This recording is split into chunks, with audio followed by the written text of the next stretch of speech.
In a world where people queues to buy plastic Snoopy moon swatches, I have the impertinence to present you a premium, more affordable stainless steel chronograph with a mesmerizing dial. Yes, it's a Timex. Wearing a Timex nowadays is something apart. The brand doesn't make any more discreet off-trend watches, so Timex is not a poor man's watch, it's something different. They offer appealing designs with personality, properly sized with an exceptional quality, asking half the price of the Moonswatch. That is value. In my view, the current Timex watches are not perceived as cheap watches for those who cannot afford a better one, but statement watches for those who appreciate horology and well-made designs offered for a correct price. This is what Timex means today: fresh designs for every social level. I am at my 6th Timex and I'm not going to quit buying them because the brand really adds more and more value to them, making me curious, excited and happy every time I unbox one. And today it is the case. Timex stepped up once again, coming up with the Eagle Eye scaled into a chronograph design, keeping the same identity, the electricity and the excitement of the original model from 1978, unveiling a unique finishing reminding us of the famous Côte du Genève waves. And yes, Timex is launching more and more exciting chronographs, and I actually think the brand is offering the best budget chronographs on the market. The Q, the Marlin and this one are simply the living proof. Offering from one generation to another more refined, well-sized chronographs with a humanly more mechanical movement than the classic soulless quartz ones, providing a severe contradiction between a well-sized thin chronograph and a feeling of a mechanical movement. And I can't blame them, the Q and the Marlin are simply stunning.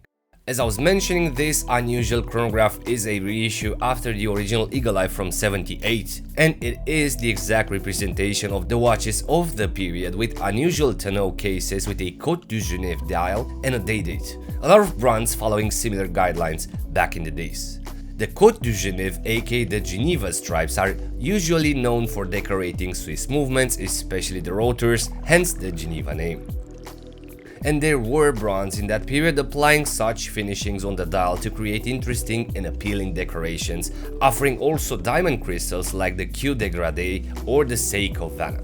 And by the way, the channel content is optimized for bigger screens, so check out Brave Beaters on YouTube Smart TV. As expectations, knowing the quality provided by the previously unboxed Timex models, I find this as a step up from the brand for the price asked, because this looks complex, more luxurious and pretentious. The dial in combo with the faceted tonneau case is something I've never experienced before, because the case offers some conical lugs which aren't falling down like a usual Genta style. They remain suspended, forming a similar shape like the Millennium Falcon from the movie Star Wars, having the case formed from polished and vertically brushing rhythms on the lugs and on the chamfers, which really elevates the case and creates the effect of a diamond. So lug to lug, this model might not be the cup of tea for those with narrower or smaller wrists. The dial is spectacular, but again it might not be the cup of tea of everyone. Indeed, the appearance is of an elegant watch, but in relationship with the highly polished markers and the decoration, it might offer too many accents and rhythms for some. I did shot the watch without too much light to unveil the waves of the dial, and you can spot that there are a lot of shining elements which are competing. But I personally love it, this mix of metallic accents with the dial waves. It makes the watch to feel premium and well refined. I am a fan of such accents and I love the blue color. We concluded the dial is stunning alongside the case with the faceted conical lugs. Firstly, we have an electric blue tone which may close becoming inky or gets brighter in tone due to the light received, but mostly because of the waves which mute or amplify the color. It is very unique and indeed similar to the original Côte du Genève pattern, being able to spot the micro brushing rhythms of the waves. Although I am unsure what connections had Timex with Swiss watchmaking back in the days. The dial surface is complemented by the highly polished elements, consisting into the metallic subdial outlines which offer a concentric pattern. The faceted markers have a vintage aspect as well as the hands, which are splitted by a black accent which represents the motif of the watch. The markers offering as well an extra facet oriented towards the dial which helps the metallic accents to interact with the light better. I personally love these single-faceted hands which split longitudinally the hands from top to bottom, fitting also the loomed baguette. And to complement the metallic accents of the layout, we have the beautiful Timex Q logo balancing on the top of the dial. Unlike the Marlin chronograph, which was inspired from the racing chronograph pioneers, the Qs in general offer loom, and in this case the Eagle Eye offers loom on the hands and on the chapter ring, sustaining those interesting markers. As specifications, the watch measures 40mm as diameter, 46mm as lug tip to lug tip, 13.5mm in height, 18mm between the lugs and weighs 110 grams, respecting pretty much the specs of the old Q. The watch features a boxed acrylic glass, a signed non-screwing crown which ensures 50 meters war resistance, and the tri-complex feature is ensured by the module YM12A, featuring the same date at 4 o'clock, which I'm sure it's different than the one offered for the Marlin chronograph because that one was offering the mechanical experience mentioned with long mechanical pushers, a native swipe of the chronograph hand, but also an instant reset. And sadly, I was expecting that this Eagle will be equipped with the same module, but in reality this one shares the same movement as the initial Q chronograph. Oh well, I'm getting the Salmon Merlin version.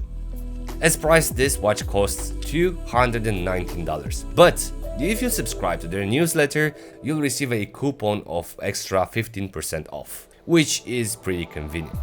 The bracelet of the Eagle Eye is an improvement in the sense that they finally spaced the link sufficiently so they will not pull the hair off the hands, and besides that it looks very good and balanced against the futuristic design of the case, being closed into a tiny butterfly clasp signed by the brand exactly as the previous Q model.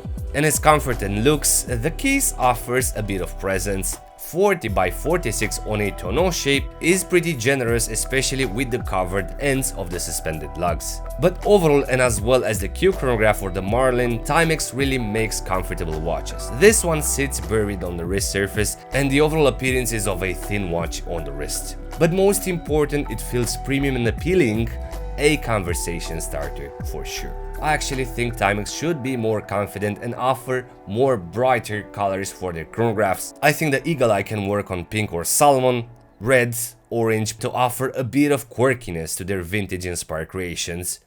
My 2 cents. So, hope you enjoyed this episode. I really did.